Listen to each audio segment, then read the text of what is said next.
Pagkagising ni Al ay natuwa naman si Helen at ang prinsesa na nagpapanggap sa pangalang Philia at kaagad naman siyang niyakap nito. Sa isip-isip ni Al ay kung ganito lang palagi sa umaga ay kahit hindi na siya mag-almusal.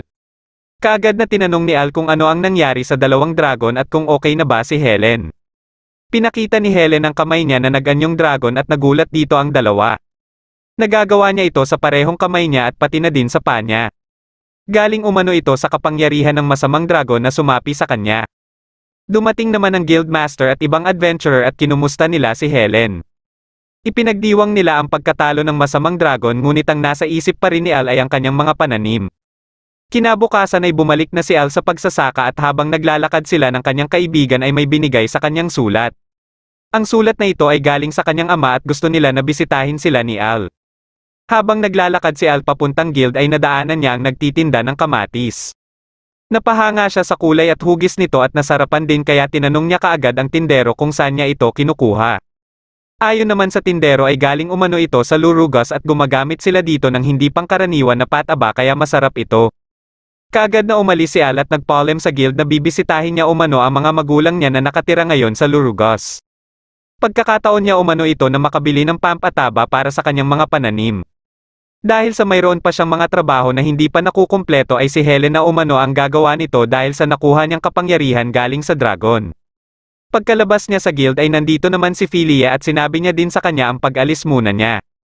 Gusto namang sumama ni Philia ngunit ayaw ni Al at dahil makulit ito ay tinakasan na lang niya ito. Nakasalubong niya sa daan ang isang halimaw at hinabol siya nito ngunit nadakip pa rin siya. Buti na lang at may isang babaeng tumulong sa kanya at kaagad na napatay ang halimaw. Nagpakilala ang babaeng ito sa pangalang Rory at nag-usap muna sila. Dito nalaman nilang dalawa na pareho lang pala ang pupuntahan nilang lugar at nagpasya na magsama na lang sila papunta doon. Kaagad naman silang lumakad at pagsapit ng hapon ay nakaramdam sila ng papalapit sa kanila. Ang mensahero lang pala ito at may dalang sulat galing naman sa kanyang ina. Dahil sa magdidilim na ay nagpasya silang dito na magpalipas ng gabi. Habang kumakain sila ay natanong ni Al kay Rory kung bakit nga pala ito patungo ng Lurugos. Ayon sa kanya ay naglalakbay lang siya para sa kanyang pagsasanay at bukod dito ay narinig niya din umano sa isang mangangalakal ang kumakalat na balita tungkol sa Lurugos. Ito ay ang mga aksidenteng hindi matukoy ang mga sanhi nito at ayon pa sa isang biktima ay nakita niya umano ang isang demonyo. Napatanong si Al kung bakit niya ito ginagawa kahit sobrang mapanganib ito para sa kanya. Dito na sinabi ni Rory na nananalaytay sa kanya ang dugo ng hero na minsan nang tumalo sa Demon King. Nagulat naman si Al sa narinig niya na kasama niya ang kamag-anak ng isang hero. Kaya gusto ni Rory na gamitin ang kapangyarihang namana niya sa kanyang ninuno na makatulong sa iba. Pagkatapos ng kanilang usapan ay natulog din sila kaagad ngunit hindi makatulog si Al dahil sa likot ni Rory. Nang makarating sila sa Lurugos ay nagpasya na silang magtungo sa kani-kanilang pakay. Pero bago sila maghiwalay ay nagdesisyon si Al na gawing escort si Rory sa pag-uwi niya at kung matapos na din si Rory sa pag-iimbestiga niya dito. Nagsimula nang mag-imbestiga si Rory at kahit sinong mapagtanungan niya ay hindi nito alam ang tungkol sa kumakalat na balita. Nakarinig siya ng sigaw ng isang babae at dali-dali niya itong pinuntahan. Ayon sa babae ay kinuha umano ng demonyo ang kanyang nakababatang kapatid. Itinuro nito ang tinahak na daan umano ng demonyo at kaagad na umalis si Rory para habulin ito. Habang si Al naman ay nahanap na ang bahay na nilipatan ng kanyang mga magulang.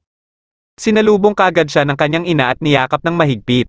At nang makalabas ang kanyang ama ay sinalubong naman siya ng suntok nito dahil hindi nito kaagad nakilala si Al. Nagalit naman ang kanyang ina sa ginawa ng kanyang ama sa kanya kaya binugbog nito ang kanyang ama. Nag-usap si Al at ang kanyang ama at nagpaturo ito kung saan niya mabibili ang pataba na hinahanap niya. Napag-usapan din nila ang nabanggit ni Rory sa kanya tungkol sa kumakalat na balita sa lugar ngunit hindi din ito alam ng kanyang ama. Kahit ang hotel na sinabi ni Rory na tutuluyan niya ay wala ding alam ang kanyang ama dahil kailan lang siya nag-ikot sa lugar at wala umano siyang makitang hotel sa lugar. Kinabukasan pagkatapos makuha ni Al ang pakay niyang pataba ay nakita niya ang isang lalaki na pinalilibutan ng mga tao. Sinabi nito na inatake umano siya ng demonyo at nakatakas siya ng nilabanan nito ng isang babaeng kulay asul ang buhok. Tinanong kaagad ni Al kung saang lugar niya ito nakita at katulad ng itinurong lugar ng babaeng nakausap ni Rory ay ito din ang sinabi ng lalaking ito kay Al. Dali-dali naman itong pinuntahan ni Al ngunit ito pala ay isa lang patibong. Dito ay nakita niya ang babaeng nakausap ni Rory na inatake ng halimaw at kaagad itong sinuntok ni Al. Ngunit ang babaeng ito ay naging halimaw din na katulad ng kanyang sinuntok. Nang kakainin na siya nito ay dumating naman si Rory at kaagad niya itong napatay. Nagpakita naman ang lalaki kanina na nanloko sa kanilang dalawa at nagpakilalang si Loki. Alam din nito ang pagtalo ni Al sa dating First Commander ng Demon King at sa Malevolent Dragon. Sinugod siya ni Rory ngunit naiwasan lang niya ito at gumanti ito ng atake na ikinabagsak kaagad ni Rory. Kaagad na lumapit kay Rory si Al at pinagaling niya ito. Naglaban naman si Al at Loki ngunit walang gustong magpatalo sa kanila. Dito sinabi ni Loki na gusto niyang iligpit lahat na pwedeng makasagabal sa mga plano niya. At kabilang na dito sila Al at Rory at kasama na din si Helen dahil sa kanyang nakuhang kapangyarihan sa Malevolent Dragon. Itinuloy ni Loki ang pag-atake sa kanila gamit ang mga alaga niyang halimaw. Dahil sa hindi nito magawang matalo sila Al ay pinasabogan niya ito. Bigla namang umatake mula sa ibaba ang dalawang halimaw at nadakip nito si Al. Nang susubukan na ni Loki na iligpit si Rory ay bigla namang namatay ang dalawang halimaw. Dahil pala ito sa pataba na daladala ni Al na tinatawag na Negari at pwedeng gamitin bilang pesticide. Nilabanan ulit ni Al si Loki nang biglang sinaksak ni Rory si Loki mula sa likod. Hindi ito tumalab kay Loki ngunit nagpalabas naman si Rory ng matinding kapangyarihan na tinatawag na Power of the Good God. Paulit-ulit niyang inatake si Loki hanggang sa maglaho na lang ito. Nakatulog naman si Al hanggang pagsapit ng dilim at nang magising ito ay nagulat siya nang makita si Rory sa tabi niya. Habang naglalakad sila pauwi ay may naririnig si Rory na nagsasalita at natatakot siya dito dahil iniisip niya na mga multo ito. Ngunit ay inalam pala ito ni Al na naghahanap sa kanya at kaagad na binuhat ni Al si Rory at tumakbo papalayo. Dahil sa isip-isip niya ay baka mabugbog si Rory kung makita sila ng kanyang ina na magkasama. Pagkadating nila Al sa hotel na sinasabi ni Rory ay naglaho na din ito. Kinabukasan ay umalis na si Al pabalik dala-dala ang pataba at dahil sa napagkasundoan nila ni Rory ay kasama niya din ito. Pagkadating nila sa kaharian ay isinama niya din ito sa guild at ipinakilala kay Helen. Naabutan naman niya ang isang bata na nagnanakaw ng kanyang pananim. Dahil sa nagugutom na umano ang bata ay naawa naman siya at binigyan ito ng repolyo.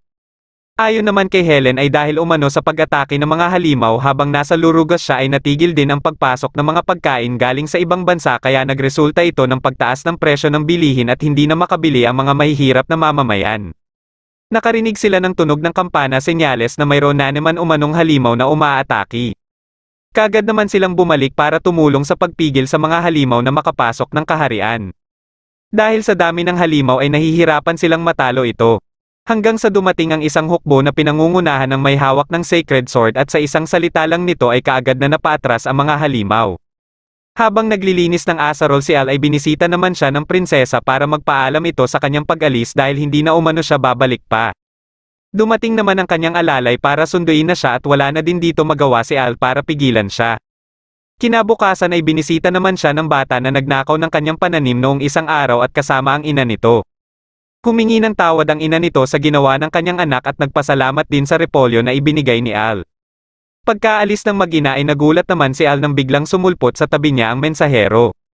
May ibinigay na naman ito na sulat mula na naman sa kanyang ina at may ipinakita din ito kay Al na ikinagulat ni Al. Habang kumakain sila Helen at Rory sa guild ay nabasa ni Helen ang balita na ikakasal na ang prinsesa. At ang mapapangasawa umano nito ay ang prinsipe ng kaharian ng Antesburg. At naalala ni Rory na ito yung nanguna sa hukbo na tumulong sa kanila para mapaatres ang mga halimaw sa pamamagitan ng kanyang sacred sword. Nagtataka naman sila sa ginawa ng prinsipe sa pagpapaatres ng mga halimaw sa kanyang mga salita lamang. Dahil hindi naman umano maiintindihan ng mga ito ang salita ng tao at isa pa sa nakapagtataka din ay sumunod kaagad ang mga halimaw. Dumating dito si Al at tinatanong sa kanila kung nakita nila si Philia na hindi pa din nila alam na ito yung prinsesa na si Phal. Hindi na umano ito nakita ni Helen 10 araw na ang nakakalipas. Ipinakita naman ni Al sa kanila ang sulat galing sa kanyang ina. Dahil nabalitaan ng kanyang ina ang pang-aatake ng mga halimaw ay nalaman din nito ang sacred sword umano na ginawang pantakot sa mga halimaw. Ayon sa ina ni Al ay peke umano ang espadang ito at wala itong kapangyarihan at alam niya kung saan lang ito ginawa. Nabanggit din ng kanyang ina na dahil dati siyang commander ng Shadow Puppets kaya madali lang niya itong nalaman. Nagulat sila Helen at Rory nang mabasa ang Shadow Puppets. Wala namang kaalam-alam si Al kung ano itong sinasabi ng kanyang ina na Shadow Puppets. Ayon kay Helen ay isa umano itong intelligence unit na may kakayahang makakuha ng mga impormasyon kahit pagano ito kasekreto. Nabanggit din sa sulat na may isang demonyo umano ang nag-uutos na atikihin ang kaharian ng Magus. At ang iniibig umano ng demonyo ay ginawang hostage kaya sumusunod lang ito sa nang hostage sa iniibig nito. Dahil dito nagkaroon ng conclusion si Rory na ginagamit ng kaharian ng Antisburg ang demonyo para atikihin ang kaharian ng Magus. At ang hiningi nilang pasasalamat sa kunwaring pagtulong sa kaharian ng Magus ay ipakasal ang prinsesa sa kanilang prinsipe. At nasabi dito ni Al na kaya dapat umanong iligtas niya ang prinsesa. Nagulat ang dalawa dahil tinawag lang ni Al ang prinsesa sa kanyang pangalan na para umanong magkakilala na silang dalawa. At kaagad na itinanggi ito ni Al at sinabi na lang na dahil isa siyang mamamayan ng kaharian kaya dapat niyang tulungan ang prinsesa.